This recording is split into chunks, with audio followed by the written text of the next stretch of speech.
ஓம் சாந்தி 19/3/2026 சாக்கார Murali.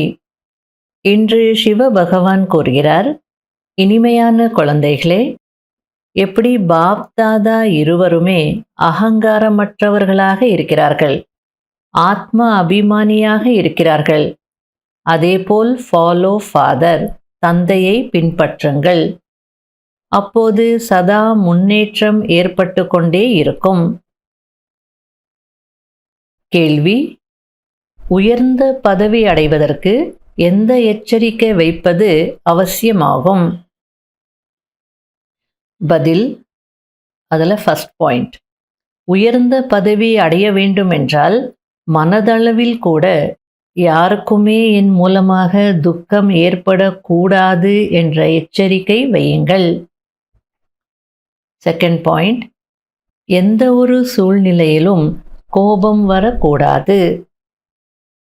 Third point, தந்தையினுடையவராக ஆகி தந்தையின் காரியத்தில், அதாவது இந்த ருத்ர ஞான யஜ்யத்தில் தடை ரூபமாக ஆகக்கூடாது. ஒருவேளை யாராவது வாயினால் பாபா பாபா என்று சொல்லிக்கொண்டு நடத்தை ராயலாக இல்லை என்றால் உயர்ந்த பதவி கிடைக்க முடியாது. எவ்வளோ அழகா பாபா எந்தெந்த விஷயத்தில் நீங்கள் எச்சரிக்கை வைத்தால் உயர்ந்த பதவி அடைய முடியும்னு அந்த 3 பாயிண்ட்ஸ் சொல்கிறார். ஃபர்ஸ்ட் பாயிண்ட் என் மூலமாக யாருக்கும் துக்கம் கிடைக்கக்கூடாது என்ற எச்சரிக்கை வையுங்க அப்படின்றார். கவனமாக இருங்க. ரெண்டாவது, கோபப்படாதீங்க, எந்த சூழ்நிலையிலும் கோபப்படாதீங்கன்றார். கோபத்தை பொதுவாக அக்னிக்கு ஒப்பிடுவோம் இல்லையா, நெருப்பு. கோபத்தை நெருப்புன்னு சொல்லுவோம், தீ அப்படின்னு சொல்லுவோம். அப்போ தீ எப்படி எல்லாம் எரிச்சிடுறதோ, காய்ந்து போன விறகை அழகாக எரிச்சிடுறதோ, அதுபோல் நமக்குள்ளே இருக்கக்கூடிய அழகான உணர்வுகளை, பாவனைகளை, நல்ல விஷயங்களை இந்த கோபம் எரிச்சிடுறது. அதனால இது நமக்கு தான் அதிக நஷ்டம் ஏற்படும். ஆகையில கவனமாக இருக்கணும், எச்சரிக்கையாக இருக்கணுன்றார். மூன்றாவது, எந்த விதத்திலும் எந்த காரணத்திற்காகவும் இந்த ருத்ர ஞான யஜ்யத்தில் தடை ரூபமாக ஆகக்கூடாது அப்படின்றார். தடை ரூபமாக யார் ஆகுவாங்க? அவகுணங்களை பார்க்கக்கூடியவங்க தான் இவங்க இப்படி செய்கிறாங்க, அவங்க அப்படி செய்கிறாங்கன்னு தடை ரூபமாக ஆகிறாங்க. ஆகையில ஒரு பாபாவை பார்த்தோம் அப்படின்னா நம்ம தடை ரூபம் ஆக மாட்டோம். நமக்கு வேண்டியது பாபா, நமக்கு வேண்டியது ஞானம், நமக்கு வேண்டியது பதவி. ஆகையில மற்றவங்க என்ன செய்தாலோ நாம் அதை பெருசாக பார்க்கக்கூடாது. அவங்க அப்படி செய்கிறாங்கன்னுட்டு பாபா காரியத்திற்கு நான் தடை ரூபமாக இருக்கக்கூடாது. அதே போல் வாயில் பாபா பாபான்னு சொல்லிக்கிட்டே நடத்தை ராயலாக இல்லைன்னா உயர்ந்த பதவி கிடைக்க முடியாது அப்படின்றார். ஓம் சாந்தி. தந்தையிடமிருந்து ஆஸ்தி கண்டிப்பாக அடைய வேண்டும் என்பதை குழந்தைகள் நல்ல முறையில் அறிந்திருக்கிறீர்கள். எப்படி? ஸ்ரீமத்தின் படி. பகவான் அனைவருக்கும் தந்தை ஆவார். ஸ்ரீமத் என்பது பகவானின் வாக்கியம். ஆக அவசியம் பகவான் உயர்ந்தவர்களாக ஆக்கியிருப்பார். அதனால்தான் அவருக்கு மகிமை இருக்கிறது. ஸ்ரீமத் பகவத்கீதை என்றால் ஸ்ரீமத் பகவானின் வாக்கு. பகவான் அவசியம் உயர்ந்ததிலும் உயர்ந்தவர் ஆவார். ஸ்ரீமத் கூட அந்த ஒரு சாஸ்திரத்தில்தான் பாடப்பட்டிருக்கிறது. அதாவது கீதைக்கு தான் ஸ்ரீமத் பகவத்கீதை அப்படின்னு சொல்லப்படுது இல்லையா அப்படின்றார். வேறு எந்த சாஸ்திரத்திலும் ஸ்ரீமத் பகவான் வாக்கு என்று இல்லை. ஸ்ரீமத் யாருடையதாக இருக்க வேண்டும் என்பதை அதை எழுதியவர்கள் கூட புரிந்து கொள்ள முடியவில்லை. அதேபோல் 5 விகாரங்கள் என்ற ராவணன் மனிதர்களை தூய்மையற்றவர்களாக ஆக்குவதற்காக தூண்டுபவனாக இருக்கிறான் என்பதையும் புரிந்து கொள்வதில்லை. இந்த விஷயங்களை நீங்கள் வரிசை கிரமமாக முயற்சிக்கேற்ப புரிந்து கொள்கிறீர்கள். மற்றபடி அனைவருக்கும் நிச்சயம் இருக்கிறது என்று நினைக்காதீர்கள். வரிசை கிரமமாக இருக்கிறார்கள். எவ்வளவு நிச்சயம் இருக்குமோ அவ்வளவு குஷி அதிகரிக்கும். தந்தையின் வழிப்படி நடக்க வேண்டி இருக்கிறது. ஸ்ரீமத் படி நாம் இந்த சுயராஜ்ய பதவியை அடைய வேண்டும். எப்படி சிவபாபா நிரகங்காரியாக இருக்கிறாரோ, ஆத்ம அபிமானியாக இருக்கிறாரோ, அதேபோல் இந்த பிரம்மா பாபா கூட நிரகங்காரி ஆவார். சிவபாபா தான் புரிய வைத்து கொண்டிருக்கிறார் என்று சொல்கிறார். முரளி நடத்தும் போது கூட சிவபாபா இவர் மூலமாக கூறிக்கொண்டிருக்கிறார் என்று நினையுங்கள் என்று சுயம் சிவபாபா சொல்கிறார். இந்த பிரம்மா கூட அவசியம் கேட்டுக்கொண்டிருப்பார் என்கிறார். அதாவது சிவபாபாவுக்கு சரீரம் இல்லை, ஆகையால அவர் அகங்காரமற்றவராக இருக்கிறார், ஆத்மா அபிமானியாக இருக்கிறார். ஆனால் பிரம்மா பாபா கூட அகங்காரமற்றவராக தான் இருக்கிறார். ஏன்னா பிரம்மா பாபா எப்போவுமே என்ன சொல்வார், என்னை யாரும் நினைக்காதீங்க, நான் உங்களுக்கு எந்த ஆஸ்தியும் கொடுக்க முடியாது, நான் எந்த ஞானமும் உங்களுக்கு கொடுக்கல, ஞானம் கொடுக்கறது சிவபாபா தான், ஆகையில நீங்கள் சிவபாபாவே நினைங்க அப்படின்னு சொல்கிறார்.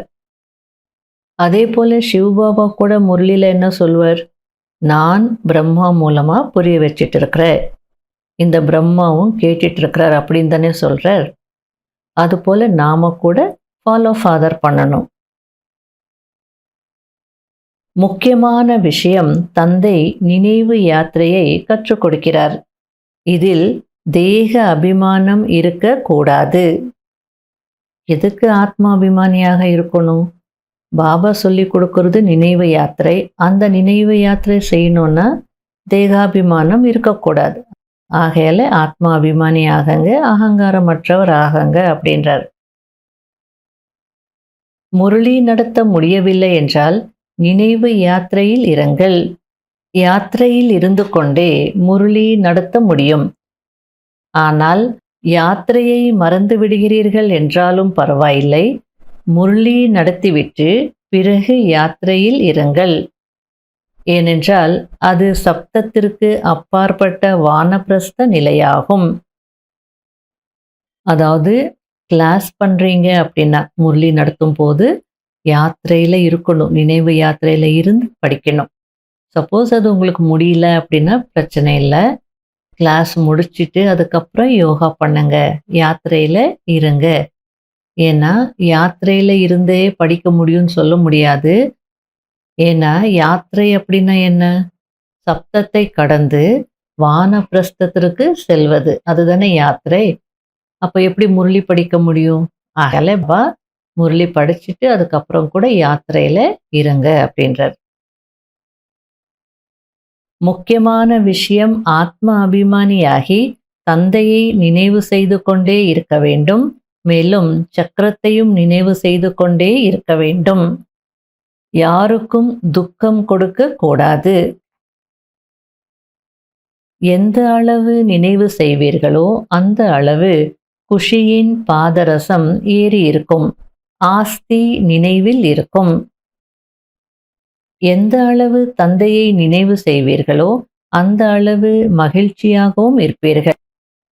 தந்தையை நினைவு செய்யாமல் இருந்தீர்கள் என்றால் குழம்பி விடுவீர்கள், திணறிக்கொண்டே இருப்பீர்கள். உங்கள் மீது சுமை இருக்கிறது.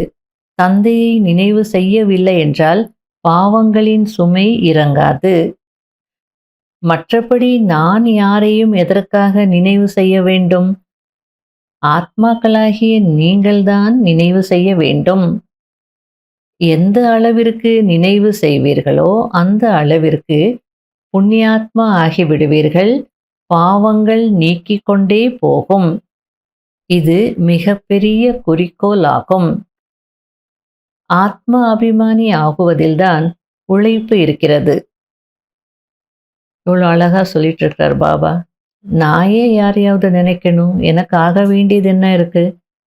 ஆத்மாக்களாகிய நீங்க என்ன நினைக்கணும். ஏன்னா அப்போதான் நீங்க தூய்மையான ஆத்மாவாக ஆக முடியும், புண்ணியாத்மா ஆக முடியும், பாவங்கள் எல்லாம் நீங்கிக் கொண்டே போகும். நான் யாரையும் நினைக்க வேண்டிய அவசியமே இல்லை என்றார். ஆகையால நீங்க என்னை நினையுங்க.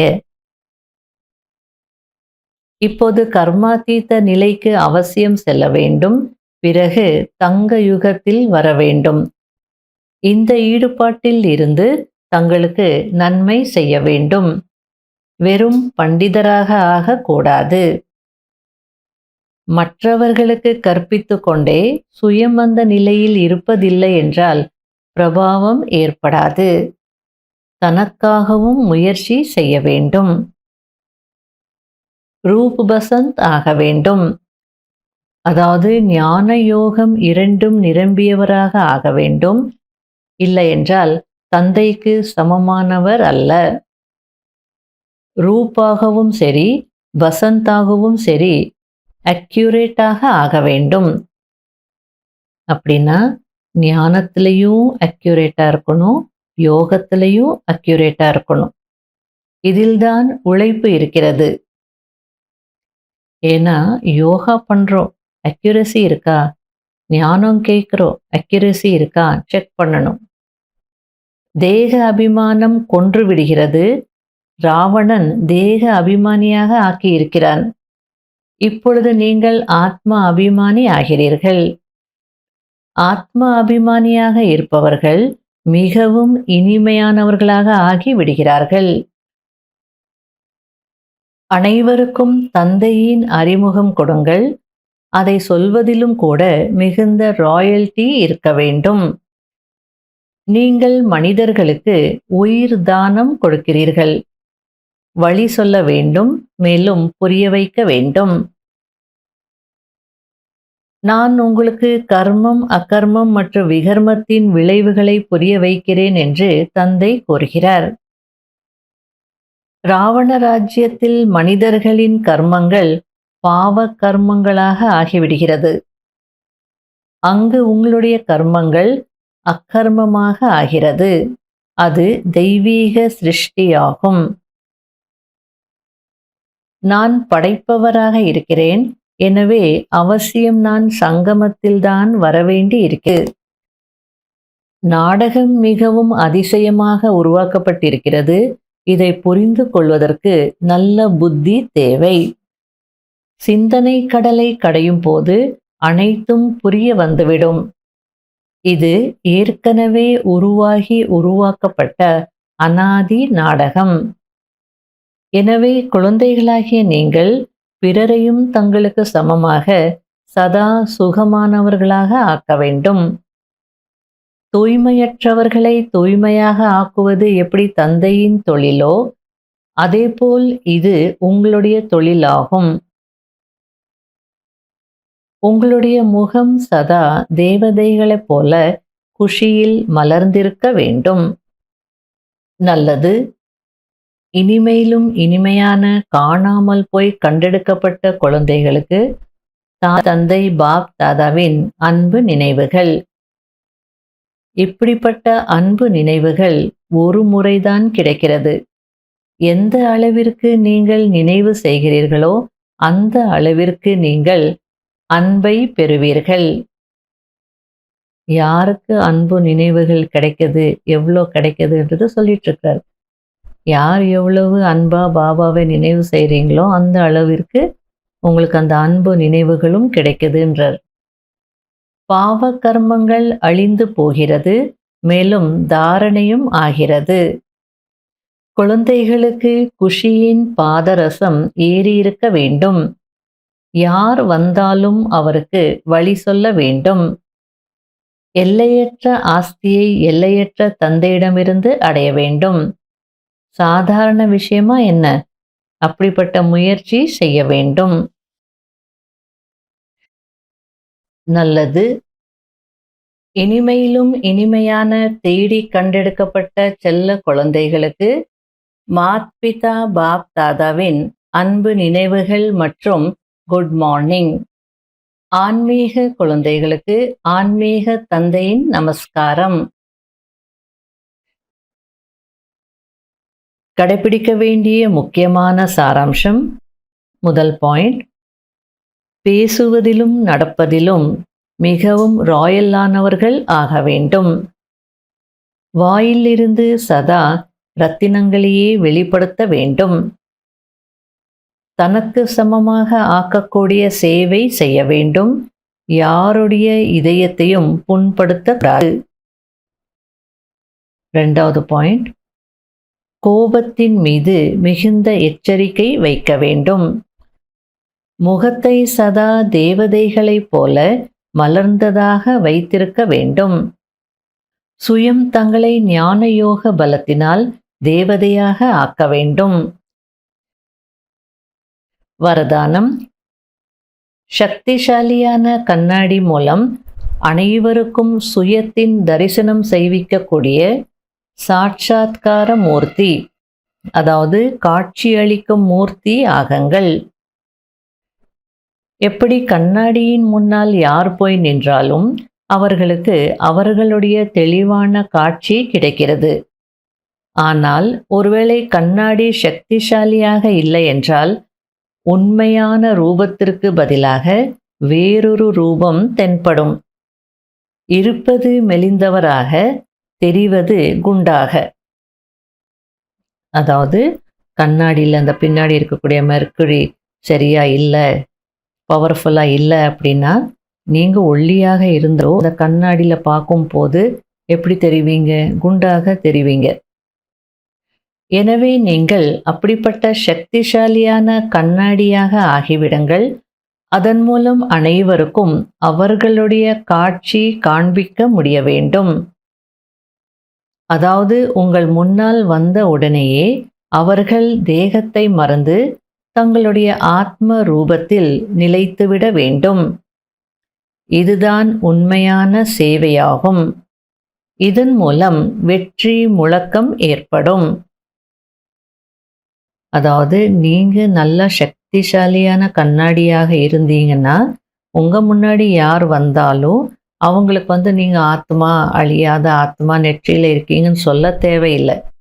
நீங்கள் சக்திசாலி ஆத்மா நிலையில் இருந்தீங்கன்னா உங்கள் முன்னாடி வரக்கூடியவங்களும் கூட அவங்களுடைய தேகத்தை மறந்து ஆத்ம ரூபத்தில் நிலைத்திடுவாங்க. அதுக்கு பாபா இதுதான் உண்மையான சேவை, இந்த சேவை நீங்கள் செய்துட்டீங்கன்னா வெற்றி முழக்கம் ஏற்படும் அப்படின்றார். ஸ்லோகன்: படிப்பினையை சொரூபத்தில் கொண்டு வரக்கூடியவர்கள்தான் ஞான சொரூபமான மற்றும் அன்பு சொரூபமான ஆத்மாக்கள். அவ்யக்த சமிகை: குழந்தைகளுக்கு தந்தை மீது என்னவோ நிச்சயம் இருக்கிறது, ஆனால் தங்கள் மீதும், அதாவது சுயத்தின் மீதும் நிச்சய புத்தியுடையவர்களாக ஆகி காரியம் செய்யுங்கள். அப்போது வெற்றிக்கு மேல் வெற்றி கிடைக்கும். வெற்றிக்கு முன்னால் பிரச்சனை என்பது ஒன்றுமே இல்லை. பிறகு அதை ஒரு பிரச்சனை என்று உணர மாட்டீர்கள், விளையாட்டு என்று உணர்வீர்கள். விளையாட்டு குஷியாக விளையாடப்படுகிறது. ஏதாவது ஒரு காரியம் சகஜமாக நடக்கிறது என்றால் அது எனக்கு இடது கை விளையாட்டு என்று சொல்கிறார்கள். அதாவது ஹிந்தியில் இந்த மாதிரியான ஒரு பழமொழி இருக்கு. ஏதாவது ஒரு காரியத்தை உங்களால் ஈஸியாக செய்ய முடியும் அப்படின்னா இதை செய்வீங்களா அப்படின்னு கேட்டால் அதுக்கு என்ன சொல்லுவாங்கன்னா, அதெல்லாம் நான் செய்திடுறேன், அதெல்லாம் எனக்கு இடது கை விளையாட்டு அப்படின்வாங்க. அப்படின்னா நம்ம பக்கம் அதெல்லாம் தண்ணிப்பட்ட பாடுன்னு சொல்லுவாங்க இல்லையா, அது போல. ஆக இதுவும் புத்தியின் விளையாட்டாக ஆகிவிடும். பிரச்சனையா வரட்டும், அதை எனக்கு இடது கை விளையாட்டு, நான் பார்த்துக்கிறேன், அதெல்லாம் தண்ணிப்பட்ட பாடு. எத்தனையோ பிரச்சனைகள் வந்திருக்கு, அதெல்லாம் ஜெயிச்சுட்டு வந்திருக்கிறேன், இதுலேயும் நான் ஜெயிச்சிடுவேன் அப்படின்ற அந்த ஒரு கான்ஃபிடென்ஸ் இருக்கும். இந்த விளையாட்டில் யாரும் பயப்பட மாட்டீர்கள். ஓம் சாந்தி.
தூரதேசம் இருந்து வந்து முரளி சொன்னாய் பாபா.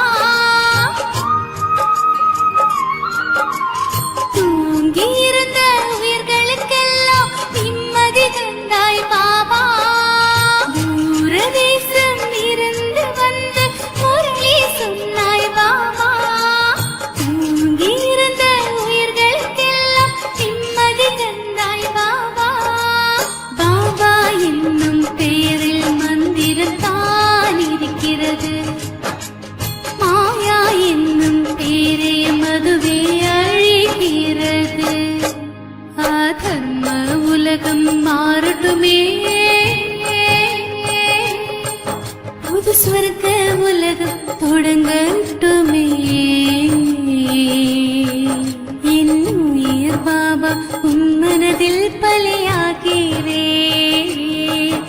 என் உயிர் பாபா உன் அன்பில்